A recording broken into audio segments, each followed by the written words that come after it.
네, 안녕하세요. 김종호 바이블 스터디의 김종호 교수입니다. 오늘은 이스라엘 백성들이 출애굽을 했는데 언제 했냐? 요거에 대해서 한번 같이 살펴보는 시간을 갖도록 하겠습니다. 첫 번째로 한 세 가지 정도가 있는데요. 첫 번째로 1550년경. 제가 구약의 역사는 다 BC예요, BC. BC는 이제 비포 크라이스트인데 그거 빼고 이야기하겠습니다. 제일 오래전에 얘기하는 것은 BC 1550년경, 그러니까 15세기, 16세기설인데요. 이것은 애굽의 역사가 마네토가 주장을 한 거예요. 이게 힉소스 왕조가 있었거든요. 이게 애굽인이 아니라 가나안 땅에서 들어와서 잠시 동안 애굽을 통치하고 있었던 힉소스 왕조, 18왕조인데 여기 이제 19왕조에서 아모세, 카모세에 의해서 쫓겨나게 되는데 그때 같이 이집트에서 쫓겨났다, 축출당했다, 추방당했다라고 얘기하는 게 16세기 설입니다. 그러니까 출애굽을 BC 한 1550년경에 했다.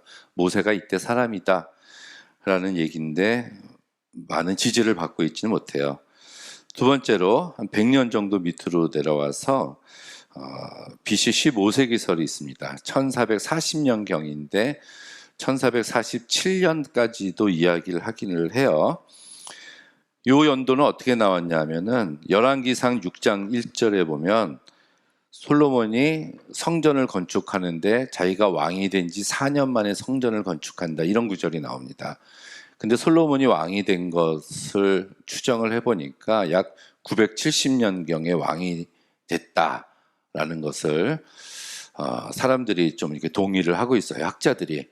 그러면은 그 970에 480년이 됐다니까 480년을 더하면 이제 우리가 얻을 수 있는 값이 1447년이 돼요. 왕이 된 지 4년 만이니까 967년에다가 480을 더하면 그래서 1447년에 나왔다. 출애굽했다. 열왕기상 6장 1절이 이것을 이야기해주고 있다라는 얘기입니다. 그런데 이 화살표는 이제 계속 반론이에요. 요 480년이라는 요 시간은 이제 12세대를 가르친다. 12세대를 40년, 한 세대가 40년으로 하면은 12 곱하기 40, 그래서 480, 그래서 480이라는 시간이 나온 건데 실제로 한 세대가 40년을 살지는 않고 한 세대는 25년을 산다. 그래서 25 곱하기 12를 해야지 된다라고 반론을 제기해요. 그랬더니 약 300이라는 숫자가 나온다는 얘기입니다. 그래서 480년이라고 써 있지만 문자적으로 해석하지 말고 300년 전이다. 300년 전. 그러니까 더 나중에 나왔다. 이렇게 반론을 제기를 합니다.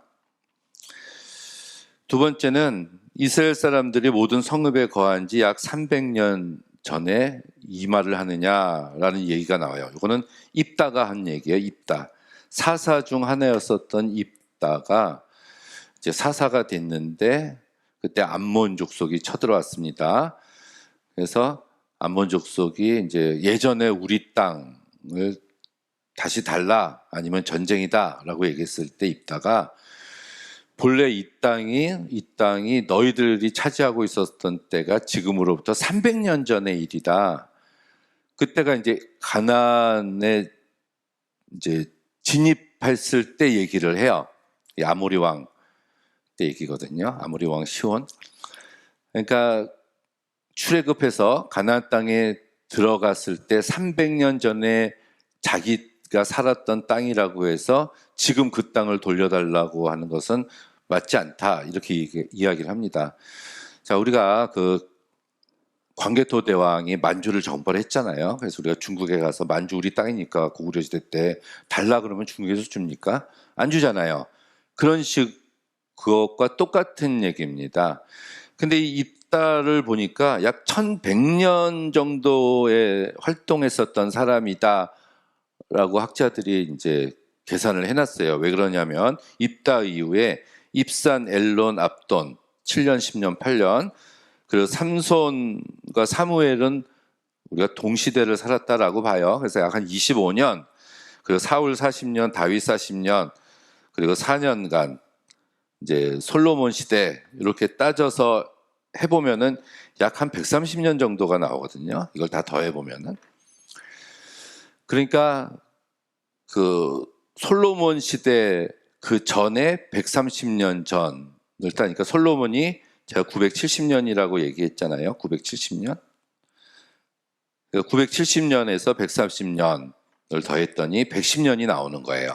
그래서 입다가 1100년이, 그래서 이 입다의 진술 300년 전 일을 가지고 너희들이 왔다라고 얘기를 하는 것을 해보면은 BC 1447년에 출애굽한 것이 맞다라고 이제 근거를 제시를 하는 겁니다. 이 반론은 입다가 말한 요 300이라는 숫자는 계략적인 연대다, 정확성이 없다, 이렇게 얘기해요. 세 번째, 이제 여리고성이 있습니다. 여호수아가 첫 번째로 무너뜨린 성이죠. 그거를 존 가르스탕이 여리고성의 유물을 발견해서 그 연대 유적들의 유물들의 연대를 추정한 결과 1400년경에 여리고성이 멸망됐다. 그러니까 1447년에 나와서 40년 지난 후에 이제 여리고성에 들어갔으니까 1400년이다라는 성서 고고학자 가르스탕의 주장이 있습니다. 그런데 후에 이 캐년이 탐사를 해보니까 최소한 이것보다 100년 정도 더 지난 다음에 여리고성이 무너졌다라는 새로운 어떤 고고학적인 사실들을 또 유물들을 또 밝혀냈어요. 그래서 여리고성의 유물들이 정확한 확정적인 증거로 오늘날 사실 사용될 수는 없고, 각각 학자들이 찾은 유물을 자기가 주장하는 연대에 이렇게 짜맞추려는 그런 경향성이 조금 많다고도 볼 수가 있습니다. 자, 또 하나는 이게 아마르나 레터인데요.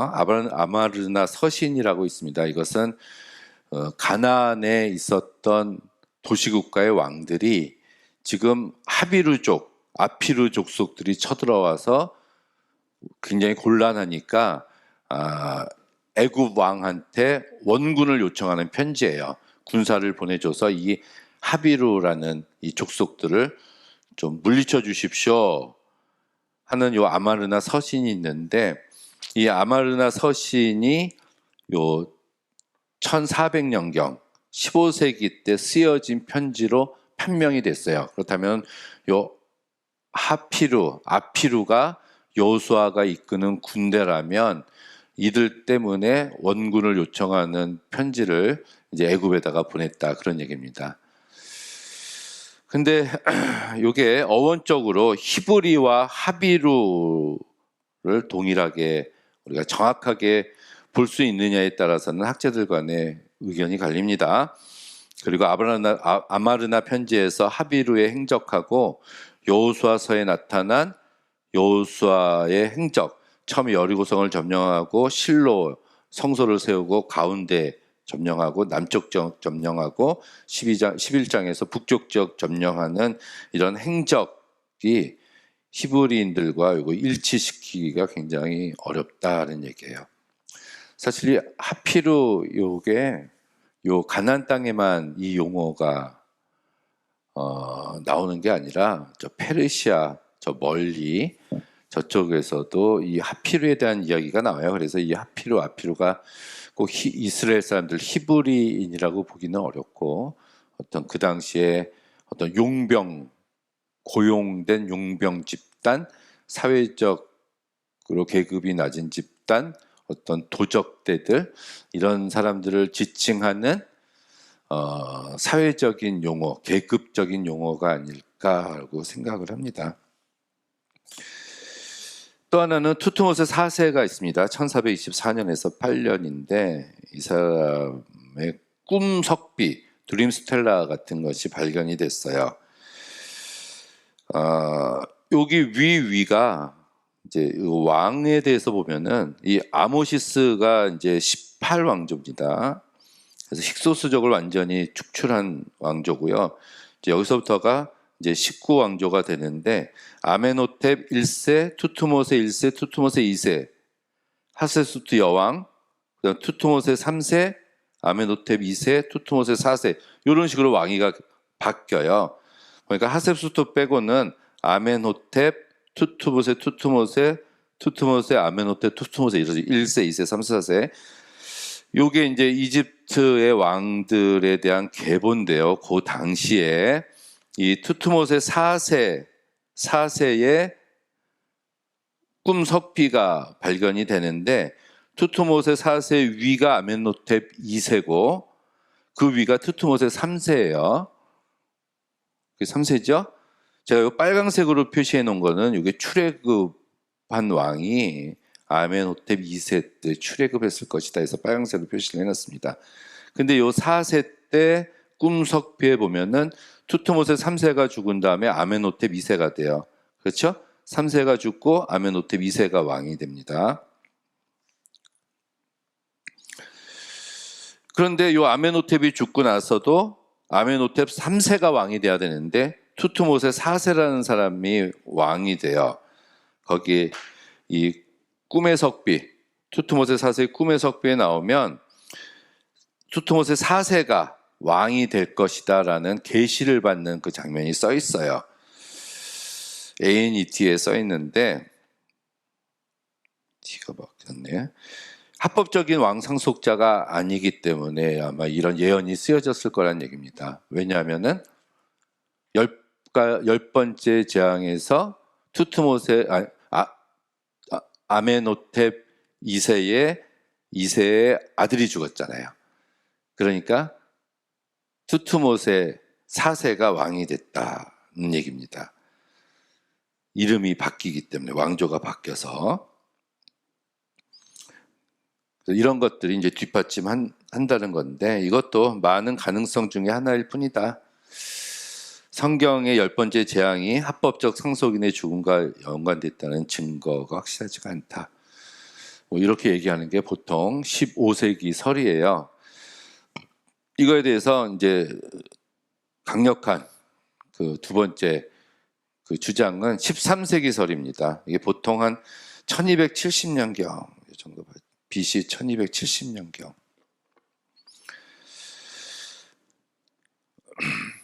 가장 큰 주장은 이 비돔과 람셋이라는 성 이름 때문에 그렇습니다. 출애굽기 1장 11장에 보면은 1장 11절에 보면은 국고성에 이스라엘 사람들이 비돔과 람셋 성 짓는 일에 동원이 돼서 이제 강제 노역이 시작이 되는데 요때가 람셋 2세 때 이루어졌을 것이다라는 얘기예요. 람세스라고 우리가 얘기하잖아요. 그러니까 람세스라는 왕이 아까 보니까 아멘호텝, 투투모세 이런 사람들의 이름만 있었지 람세스라는 이름이 없었단 얘기예요. 근데 이름도 없는데 람셋이라는 성을 짓겠냐는 거지. 그래서 그 뒤에 람세스라는 왕이 언제 왕이 됐나 출몰했나라고 봤더니 요 13세기에 이르러서 람세스 2세가 나타나서 요때일 것이다라고 추정하는 게 제일 큰 그 주장입니다. 그런데 요 19왕조 훨씬 전에 람셋이라는 이름이 힉소스 왕들에 의해서 이미 사용이 됐어요. 그 창세기 47장 11절에 요셉이 람세스를 야곱과 형들에게 기업으로 줬다. 요셉 시대 때 벌써 람세스라는 이름이 나오거든요. 그래서 그 전에도 요 람셋이라는 성은 이제 존재해 있었을 것이다라는 얘기고, 아까 그 솔로몬이 선 건축한 거 왕이 된 지 4년 만에 출애굽한 지 480년 만에라고 했을 때 그 480년은 12세대 해서 1세대를 25년으로 계산해야 된다라고 반론을 제기합니다. 그렇지만은 본래 열왕기상 6장 1절에서는 12세대라는 말이 사실 나오지 않고 있어요. 그냥 단지 480이라는 숫자만 나오기 때문에 이걸 꼭 12세대, 48을 12세대로 굳이 구분할 필요가 있느냐, 이렇게 보기도 합니다. 그리고 입다가 300년 전에 있었던 일을 가지고 왜 지금 와서 난리냐 하는 그 얘기도 입다의 진술을 역사적인 사건으로 보지 않아요. 또 중요한 것은 여호수아가 가나안 땅을 들어갔을 때, 그러니까 15세기 설이라면 그 1400년경에 요단 동편에는, 요단강 건너가기 전에는 사람들이 살았던 고고학적인 흔적이 남아있지 않다. 이게 글록도 그렇고 굉장히 많은 학자들이 이걸 주장을 했어요. 1900에서 1300년대 사이에는 사람이 살았던 흔적이 없다는 거예요.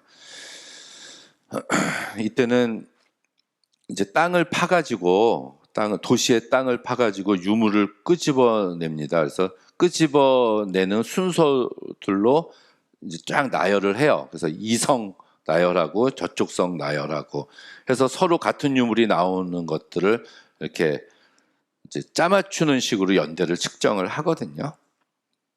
그렇게 해보니까 1900에서 1300년 사이에는 요단 동편에는 사람들이 거주해 있었던 고고학적인 흔적을 찾을 수가 없다. 이게 고고학자들의 주장이었는데, 고고학적인 자료가 아주 적다고 해서 사람이 살지 않았다고 단정 지을 수 있느냐? 아니다라는 얘기고요.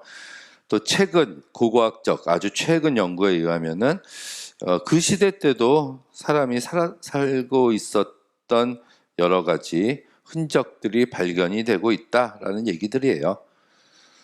그래서 이것도 완전히 신빙성을 우리가 갖출 수 없다는 거. 또 하나, 라기스, 드빌, 하솔의 성들이 있어요. 가나안 땅에 여호수아가 점령한 성들인데, 요 성들이 파괴된 흔적이 요때 나온다는 얘기예요.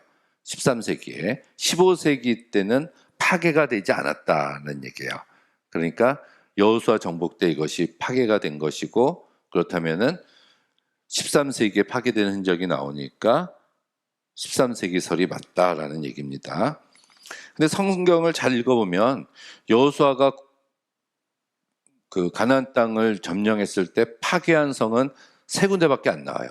여리고성, 아이성, 그리고 하솔성만 점령해서 불태웠다라는 얘기가 나오지, 요 라기스 드빌을 여호수아가 정복해서 파괴했다라는 성경 구절이 나오지가 않습니다. 그래서 13세기 때 파괴됐다는 요 설은 여호수아 전쟁과 무관한 이집트의 정복이나 다른 전쟁에 때 이루어진 일이지 않는가, 이렇게 봅니다. 그래서 요 13세기설을 주장하는 사람들은 이제 요 람세스 2세 1279에서 13년도에 있었던 요 왕 시대 때 출애굽한 거다, 이렇게 얘기합니다. 보통 15세기설과 13세기설 두 개가 있어요. 보면은 도서관이나 서점에 가면 이것과 관련된 구약의 책들을 찾아보면은 요 두 번째 말한 13세기설을 지지하는 그런 자료들, 책들이 한 80%가 되고요. 나머지 10%는 15세기설을 주장합니다.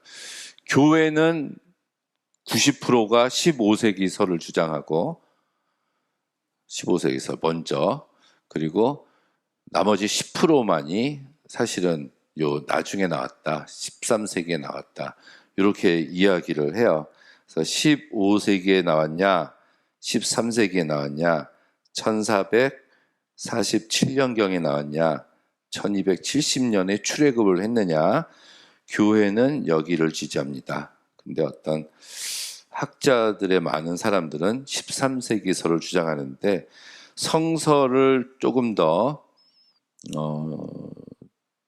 성서의 주장에 조금 더 강조를 하는 게 15세기설이고요.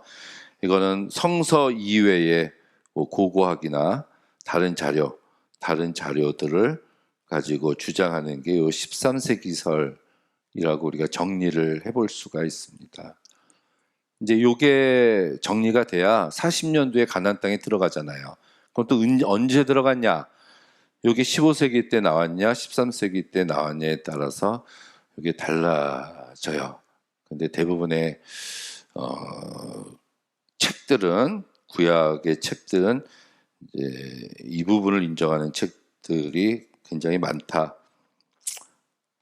것을 우리가 염두에 두고요.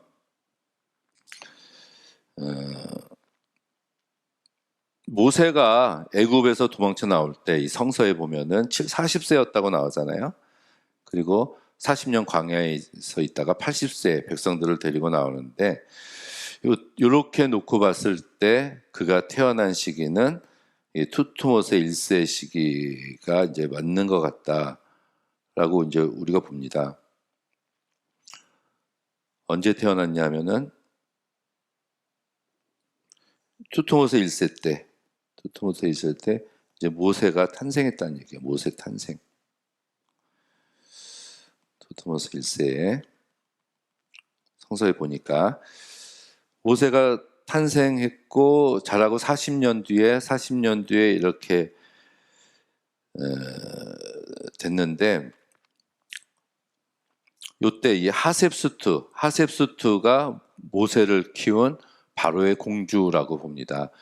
공주 정도 되니까 그 바로가 어린아이들을 다 죽여라라는 그런 명령 속에서도 히브리 아이를 키울 수가 있었잖아요. 히브리 아이인 줄 그때 바로의 공주가 알았다고 나옵니다. 그리고 이 하셉수트는 굉장히 섭정 정치도 했고요. 자기 남편이 일찍 죽게 돼요. 일찍 죽으니까 자기가 이제 나라를 또 다스리게 되는 이런 역할도 나중에 하게 됩니다. 그래서 이걸 보면은